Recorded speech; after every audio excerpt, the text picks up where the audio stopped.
Esse é um espaço democrático em que predomina a pluralidade de opiniões. Esse é um quadro de sucesso da CNN americana e nós também teremos uma versão aqui na CNN Brasil. Comigo vão estar todos os dias Caio Coppola, bacharel em Direito, Gabriela Prioli, advogada, mestra em Direito Penal pela USP. Os dois vão apresentar visões distintas sobre o mesmo assunto. O nosso primeiro tema do debate será esta relação entre governo e Congresso. Antes de ouvir os nossos comentaristas, nós vamos mostrar agora o que o presidente do Senado falou sobre o assunto. O presidente Jair Bolsonaro reagiu às críticas. Ele falou com exclusividade à CNN Brasil no programa de estreia. Vamos ouvi-lo. Eu gostaria que ele saísse às ruas como eu. A resposta é essa. Nós, políticos, temos responsabilidade e devemos ser quase que escravos da vontade popular. Saiam às ruas esses dois parlamentares. Respeito os dois, não tenho nenhum problema com eles, tá certo?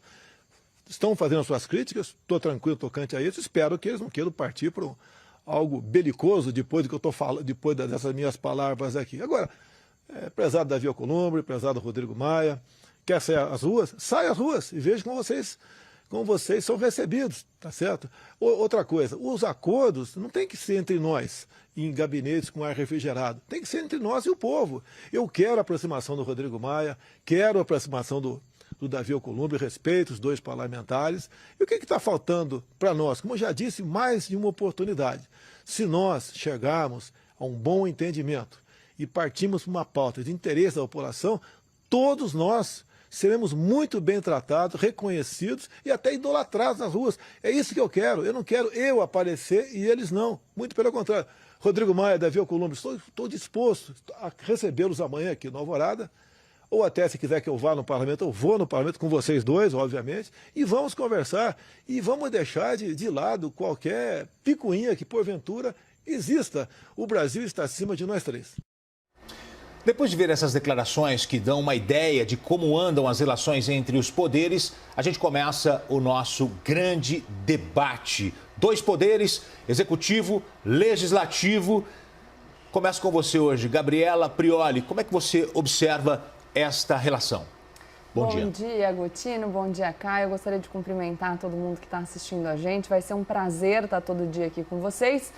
E sinto que a gente tenha começado nesse clima, né, Gotino? Eu realmente gostaria de acreditar nessa intenção aí do presidente da República, que fala que gostaria de conversar com o Rodrigo Maia, com o Davi Alcolumbre, porque eu acho que é disso que a gente precisa para lidar com essa crise do coronavírus que já chegou no Brasil. Agora, o complicado é a gente acreditar naquilo que diz o presidente Jair Bolsonaro, porque ele fala, nessa sonora que a gente acabou de escutar, ele diz o seguinte: os acordos não deveriam ser celebrados nos gabinetes com ar-condicionado e sim na frente do público. E o que a gente viu aí em relação ao orçamento impositivo, que foi a confusão que inflou essas manifestações de ontem, foi o presidente Jair Bolsonaro fazendo um acordo com o Congresso por detrás das cortinas. Então, o Congresso mantém o veto 52. O presidente Jair Bolsonaro, em troca, envia PLNs no Congresso e aí ele vai para as redes sociais e começa a inflar a população para pressionar o Congresso para votar contra um projeto que ele enviou. É só entrar na internet e olhar a assinatura do presidente Jair Bolsonaro no PLN número 4. A mesma coisa aconteceu em relação às manifestações. Ele mente dizendo que não convocou as manifestações, sendo que ele fez uma fala pública em Roraima, chamando as pessoas para as ruas. A própria SECOM postou convocando as pessoas para as manifestações do dia 15.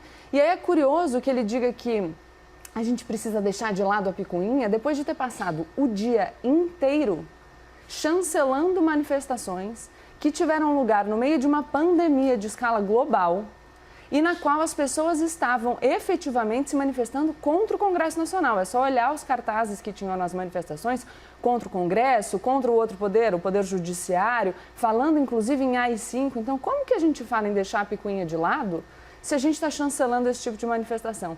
E aqui eu chamo a atenção, quando a gente fala da confiança que o presidente Jair Bolsonaro incita, que é o fato de que ele demonstra uma personalidade tão egoísta que ele é capaz de colocar o interesse dele, de enaltecer a figura dele mesmo, em detrimento do interesse do povo brasileiro, então contribuindo para a disseminação desse vírus, que é uma preocupação efetiva e concreta.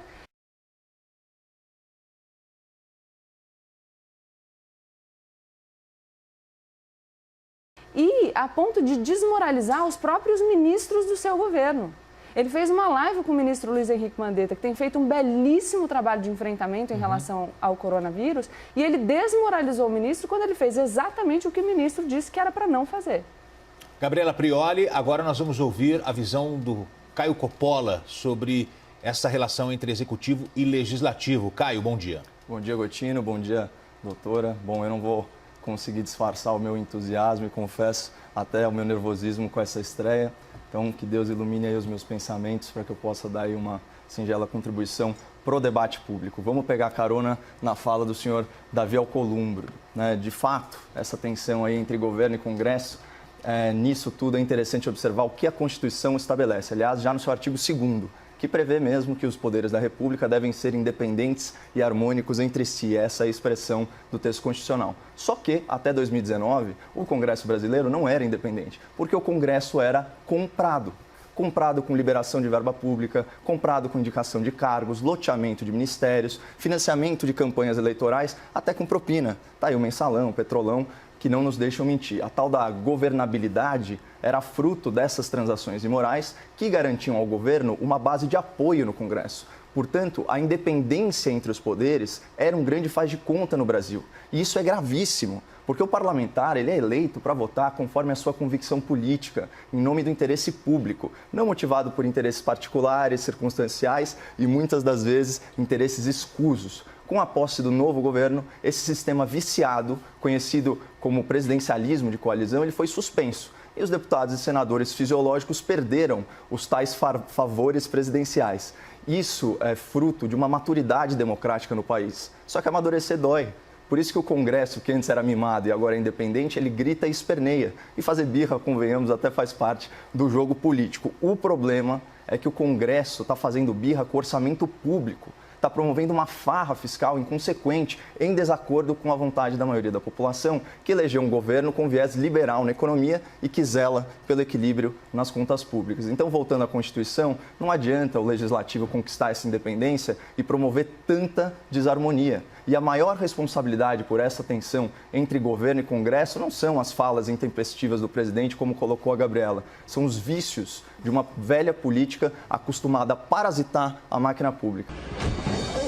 E aqui, Gotino, a gente está falando de carrapatos que muitas vezes são maiores que o boi. Gabriela Prioli, você agora. Poxa, eu fico pensando aqui que a maior prova de que a gente não consegue defender o posicionamento do presidente da República é o fato da gente ter que voltar para o período anterior a 2019, né? Então, acho muito complicado que a gente, na situação que a gente está no Brasil hoje, a gente está enfrentando uma pandemia que tem reflexos na saúde e na economia. Isso vai afetar o mundo inteiro, com certeza vai afetar de forma intensa o Brasil, que já estava numa situação delicada. E aí, em vez de a gente falar do que está acontecendo agora, a gente volta para os governos anteriores. Então, assim, o presidente Jair Bolsonaro foi eleito em 2018, sabia que o país estava enfrentando uma crise, falou que ia mudar essa relação, que não ia lotear os ministérios, é verdade. Então, uma proposta de campanha era colocar nos ministérios pessoas técnicas. O que adianta eu colocar um técnico no ministério se eu desrespeito o meu técnico? Se eu não faço o que ele manda eu fazer? Se eu coloco em risco toda a população brasileira ao descumprir... Eu quero chamar a atenção, a gente falou hoje mais cedo aqui no jornal que já chega a 200 os casos de coronavírus no país.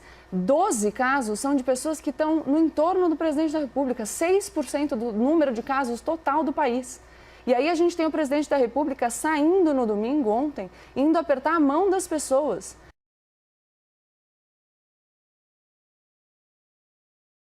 Pegando o celular das pessoas e correndo o risco de fazer com que esses vírus se espalhem de maneira muito mais rápida e com que a gente enfrente não só os problemas de saúde pública, mas também os problemas na economia. Então é uma absoluta irresponsabilidade e a gente precisa parar de voltar atrás no tempo. O governo é hoje, a gente precisa de harmonia entre os poderes hoje. O presidente Jair Bolsonaro cria tensão desde que ele começou o governo. Quem não lembra do vídeo das hienas?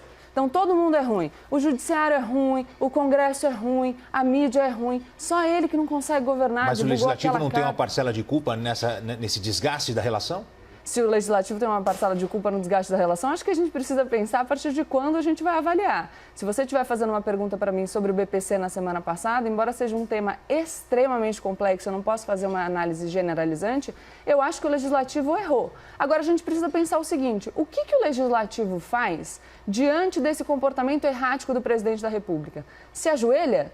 Porque a gente tem visto que o Legislativo não tem encampado essa tese do impeachment. Então, não quer partir para uma solução que promova uma ruptura significativa para o Brasil. Principalmente porque agora a gente não precisa disso. O que a gente precisa, de fato, é que o presidente da República pare de se comportar como se ele ainda estivesse na eleição, que é o que falou o senador Davi Alcolumbre, e comece a se comportar como, de fato, o chefe dessa nação, que sente na cadeira da presidência da República e governe.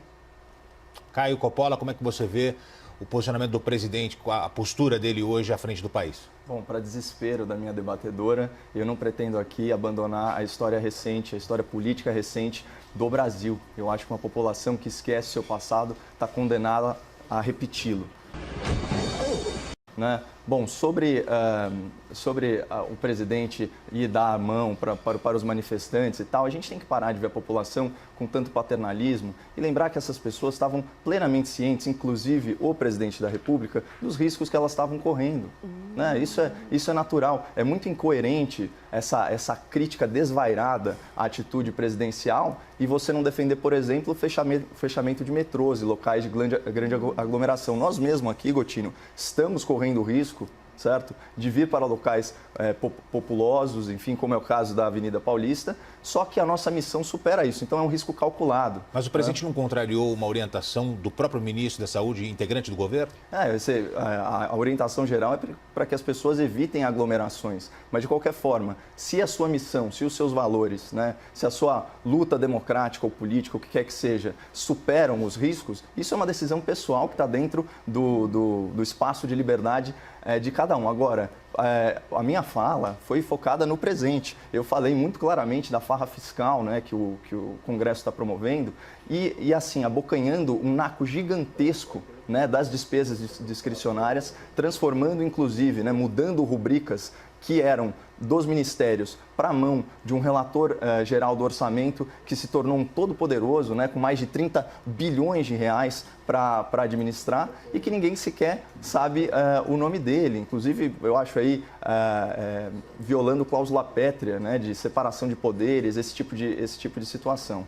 Então, o que a gente tem que analisar é justamente isso. O Congresso morde um naco da despesa discricionária e, ao mesmo tempo, ainda cria uma despesa obrigatória com o BPC, muito bem trazido aí pela Gabriela Prioli, que gera uma despesa de 20 bilhões de reais. Isso somado ao primeiro pedido de verbas do ministro da Economia, que são 5 bilhões, já estoura a margem do teto de gastos e sujeita a presidência da República, sim, a um processo de impeachment. Agora eu começo com você, Caio Coppola. A Gabriela Prioli disse no bloco anterior que o presidente se porta como se ainda estivesse na eleição.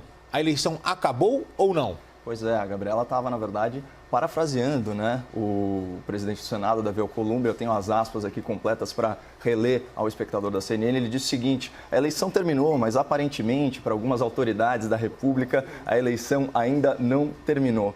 Essa frase é de uma hipocrisia sem paralelo, porque para os parlamentares a eleição está só começando, Gotino. Não à toa, eles aprovaram na LOA um fundo eleitoral bilionário, 2 bilhões de reais, para financiar os seus projetos políticos pessoais de perpetuação no poder, né? 2 bilhões de reais de dinheiro público para isso. Não só isso, desde 2015 já vem esse movimento de avanço, né, sobre o orçamento. Então, em 2015 a gente teve a aprovação das emendas parlamentares individuais. A gente está falando aí de uma coisa na ordem de 9,5 bilhões de reais, né? São 15 milhões para cada deputado, para cada senador, para alimentar os seus currais eleitorais, que eles chamam de bases eleitorais. Num segundo momento, em 2019, vem a aprovação das emendas de bancada, mais uma mordida de 5,9 bilhões de reais. E aí você tem as emendas parlamentares, a número 100 e a número 102, que tornam aí essas despesas impositivas, não só impositivas, mas também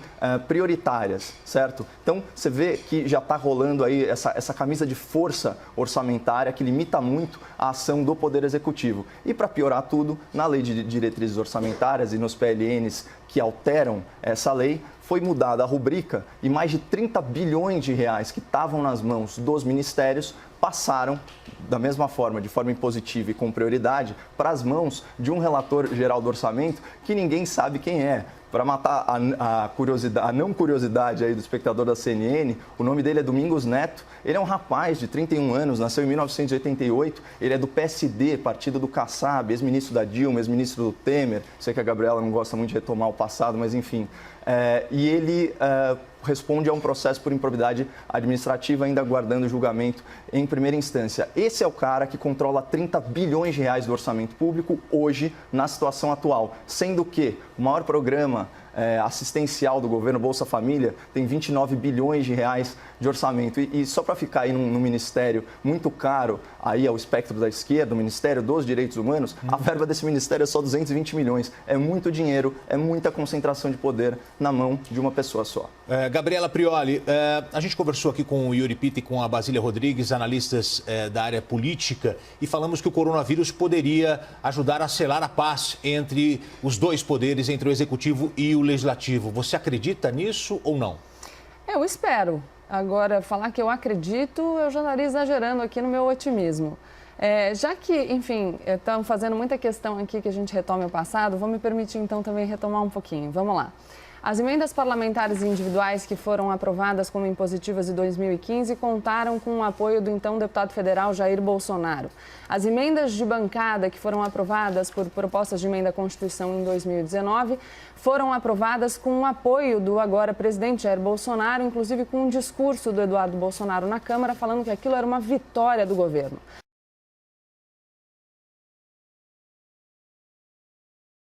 A lei de diretrizes orçamentárias, ela foi aprovada, dando mais poderes para o relator do orçamento numa sessão na Câmara em dezembro de 2019, na qual os deputados que integravam a base do governo disseram que a orientação do governo era votar sim. A gente não sabe a posição do Eduardo Bolsonaro, porque ele não estava na Câmara, ele estava viajando. Sobre os PLNs aos quais o Caio se refere, são PLNs devolvendo parte do poder do relator do orçamento, que foram enviados pelo presidente Jair Bolsonaro, são assinados por ele. E aqui não é mais 30 bi o controle do relator do orçamento, porque o Congresso manteve o veto 52, que na verdade vetou o artigo 64A da LDO, que era o que dava o poder para o relator do orçamento. Então a gente tem uma situação aqui que primeiro o Jair Bolsonaro apoia as emendas impositivas, depois o governo também diz que é uma vitória do governo essa autonomia do parlamento, e aí come bola em relação à LDO, faz um acordo com o Congresso por detrás das cortinas e vai para as redes sociais inflar o público.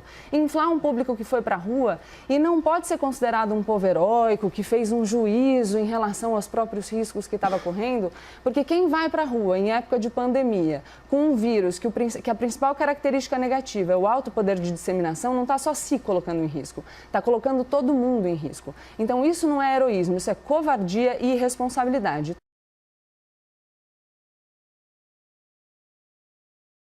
Tanto é assim que a gente tem um artigo no Código Penal que fala que é crime infringir determinação do poder público destinada a impedir introdução ou propagação de doença contagiosa. Então vamos lidar com a situação da forma que ela está posta, porque de fato a gente tem uma questão muito específica no Brasil hoje, no mundo inteiro hoje, e a gente precisa de responsabilidade em vez de ficar passando a mão na cabeça do presidente da República que não está se comportando como um verdadeiro chefe de Estado. Então eu não tenho nenhum interesse que o governo vá mal. Quero que os poderes funcionem em harmonia, mas para isso a gente precisa da dedicação da pessoa que senta na cadeira da presidência, que foi eleita para isso e deve governar em respeito às pessoas que estão sob a sua tutela. Caio Coppola, agora o seu argumento final, o seu comentário final, por favor. Bom, a nossa advogada se tornou juíza e já condenou aí as dezenas de milhares de manifestantes que foram à rua pacificamente, democraticamente, se manifestar. Mas enfim, eu queria pegar aqui, fazer uma comparação sobre percepção de realidade, sobre percepção do que é a população brasileira, né? A ensejo da aprovação da reforma da Previdência, sobre a qual ele alega falsa paternidade, o Rodrigo Maia disse: quer conhecer o Brasil, visite o parlamento. Isso não procede. O pior do parlamento está representado no Brasil. São dezenas e dezenas de deputados e senadores respondendo a ações penais. Eles pertencem a uma elite que já se distanciou muito da realidade do povo. Em contraposição, você tem um presidente da República que prestigia a manifestação popular e convida os presidentes do Poder Legislativo a irem às ruas, ao invés de ficar fazendo centenas de viagens em jatinhos particulares e se alienando da responsabilidade direta de representarem o povo que os colocou lá, ainda que de forma fragmentada. Então, eu acho que esse é o recado, ver como cada liderança percebe o povo nas ruas, e eu já vi muito político com medo de povo nas ruas, mas imprensa é a primeira vez. Seu argumento final, seu comentário, Gabriela Prioli. Olha, Gotino, eu gostaria de propor um raciocínio sobre o que a gente está pedindo do povo brasileiro. A gente já pediu do povo brasileiro que faça concessões em relação à sua aposentadoria. Pediu do povo brasileiro que faça concessões em relação aos seus direitos trabalhistas, está pedindo do povo brasileiro que ele aceite a ausência de uma proposta de uma agenda social. A gente diz para o povo brasileiro que a gente não tem dinheiro para dar uma condição de vida digna a idosos e deficientes miseráveis. Agora, com essa crise do coronavírus, a gente vai pedir para o trabalhador informal para ele ficar em casa sem receber. A gente vai pedir para o comerciante para ele aguentar as pontas no comércio sem vender. Vai pedir para os profissionais de saúde que enfrentem os desafios que estão por vir sem esmorecer. E em troca disso tudo que a gente está pedindo do povo brasileiro, a gente tem um presidente da República que não consegue se comportar como um verdadeiro líder de Estado. Então, o que a gente está pedindo é só que o presidente governe com responsabilidade e não descumpra as orientações técnicas do seu ministro. O povo pode ir para as ruas desde que isso não signifique um risco para a saúde e para a economia da nação. A gente precisa ter responsabilidade com o outro e parar de ser egoísta. Muito bem, esta é a Gabriela Prioli, Caio Coppola. Este foi o primeiro grande debate aqui